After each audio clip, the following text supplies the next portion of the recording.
Espace TV. Espace TV, le 10 minutes. L'usine Odave, à peine reconnaissable.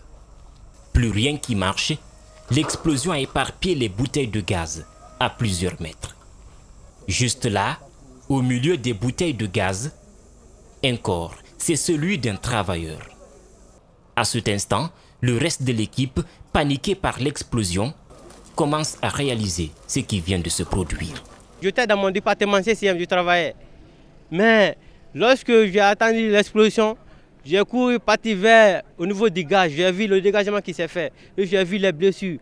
L'explosion s'est produite ce mercredi peu avant 15 h. Tout allait bien quand subitement, une détonation résonne au niveau de la production de l'oxygène. Alors plusieurs autres bouteilles de gaz prennent feu, détruisant ainsi une bonne partie de l'usine. Sous l'effet de l'explosion, des tôles s'envolent, 11 blessés selon des témoins. Certains ont été évacués en urgence. Sur le mur de l'infirmerie, le sang des victimes témoigne de l'horreur. Bon, l'origine de l'accident, quand même, je ne peux rien dire de clarité dans ça, parce que je n'étais pas dans le lieu, là où il y a eu l'accident.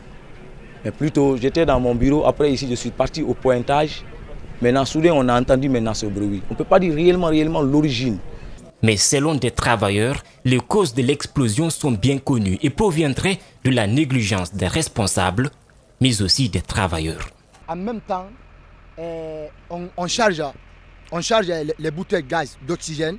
Et puis, à ce même moment-là, les soudeurs aussi travaillent ici. Maintenant, c'est le feu de la soudure qui haïssait. C'est ce qui est parti toucher, comment on appelle, la bouteille d'oxygène que ça a explosé. Troublés par l'accident, des jeunes réagissent et prennent d'assaut les lieux avec des jets de pierre. Longtemps, ils reprochaient à l'usine de négligence et de mauvais traitements. Les forces de l'ordre sont intervenues, tout comme les sapeurs-pompiers. L'explosion a fait 2 morts et 11 blessés, selon des témoins. Après un long débat entre les parties au procès, il est finalement renvoyé par le juge à la date du 20 décembre 2018. D'après les avocats de la partie civile, cette demande de rejet est une manœuvre dilatoire de la défense qui n'aurait pas de preuves à sa portée. Nous qualifions ce comportement de purement dilatoire. C'est une fuite en avant et ça a toujours été la stratégie de la défense pour empêcher que le fond de ce dossier soit abordé. Parce qu'encore une fois, Moussa Yoro est convaincu qu'elle n'a pas la preuve des allégations qu'elle a proférées sur les ondes de la radio-espace.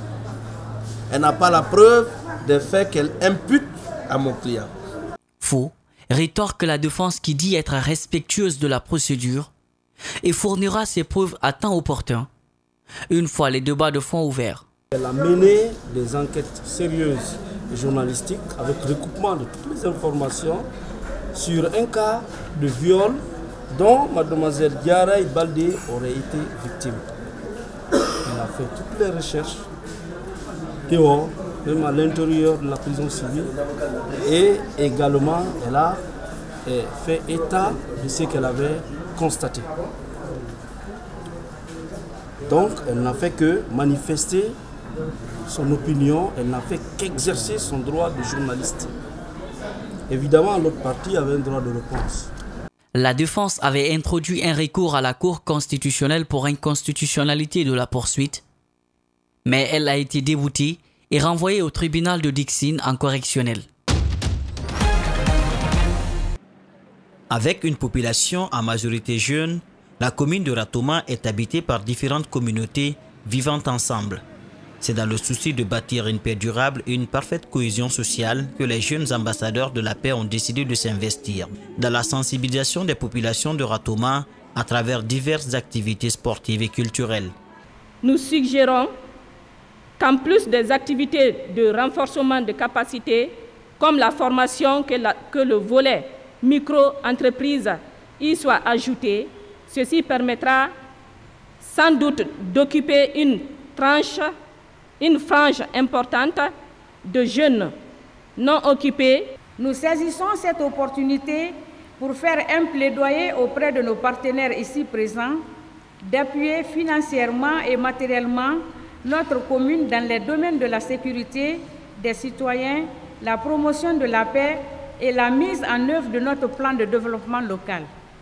En 2016, 2 organisations de la société civile guinéenne ont bénéficié de financement de l'USAID pour mettre en œuvre un projet de cohésion culturelle pour la paix et la prospérité. Dans sa mise en œuvre, ces structures ont aidé à mettre en place des antennes dont est issu le groupe des jeunes ambassadeurs de la paix. Pour le diplomate américain en Guinée, l'idée de ce projet n'est pas de créer un système parallèle au gouvernement. Il précise aussi son attente.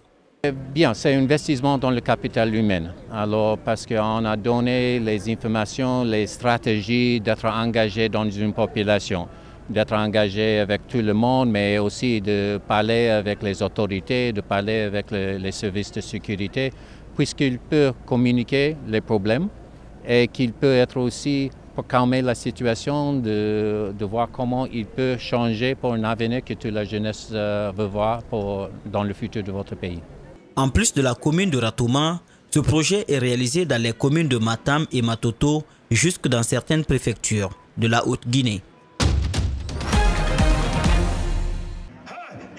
Du 14 au 18 décembre 2018 se tiendront les quinzaines artistiques régionales dans le chef-lieu administratif du pays. Les meilleures troupes lors de ces compétitions vont prendre part au Festival national des arts et de la culture du 23 au 26 décembre à Conakry. Ce sont des compétitions qui sont organisées dans l'optique, n'est-ce pas, d'encourager la créativité et de stimuler, n'est-ce pas, la culture de l'excellence. On ne va plus dans les compétitions pour faire de la figuration. Nous allons dans les compétitions internationales pour avoir des prix. Cette année, plus de 1860 artistes seront mobilisés pour compétir dans les disciplines suivantes: la chorale, l'ensemble instrumental, l'humour, musique urbaine, percussion, théâtre, le slam. Les règles de la compétition sont claires. Les œuvres artistiques doivent être authentiques, originales, transcrites intégralement et déposées au jury avant toute compétition. Les reprises ou le plagiat entraîneront la disqualification de la troupe. Le jury proclame dès la fin des compétitions et transmet immédiatement à la Direction nationale de la culture. Le thème de cette 17e édition du FENAC est la consolidation de l'unité nationale, une préoccupation de tous les Guinéens. Ouvert à toutes les 33 préfectures du pays, plus les 5 communes de la capitale, les troupes participantes au FENAC seront prises en charge par le gouvernement, précise le secrétaire général du ministère de la Culture. Il est prévu 200 millions pour la première place, 100 millions pour la deuxième et 50 millions pour la troisième de chaque catégorie, conclut les organisateurs. C'est non seulement la France qui a été touchée, une ville française, nos concitoyens, mais c'est également une grande ville européenne qui a été meurtrie, touchée il y a quelques jours. Et je veux ici redire la solidarité de la nation française tout entière à l'égard des victimes et de leurs familles. Abou a 18 ans. Ce jeune Ivoirien est l'un des 53 000 migrants à avoir rejoint le sud de l'Espagne cette année, 3 fois plus qu'en 2017. Arrivé à Almeria en octobre, il est désormais à Madrid. Son périple vers l'Europe a duré 2 ans et s'est terminé par une difficile traversée de la Méditerranée.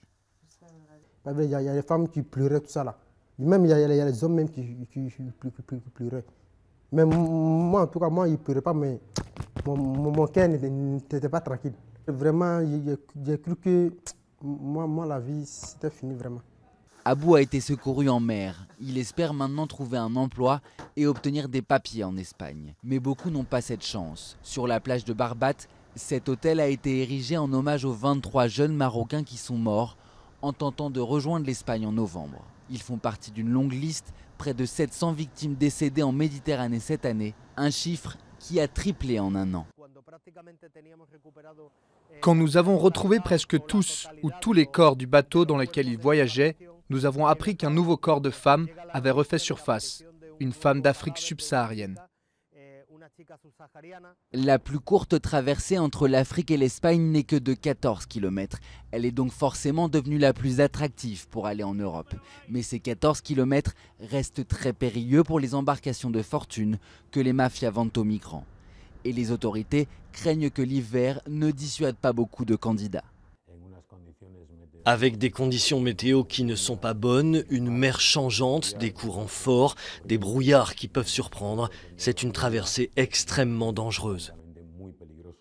Certaines victimes de cette traversée sont enterrées dans ce cimetière à Tarifa, la plupart non identifiées. La tombe la plus ancienne contient les restes de 9 migrants morts en Méditerranée il y a exactement 30 ans, en 1988.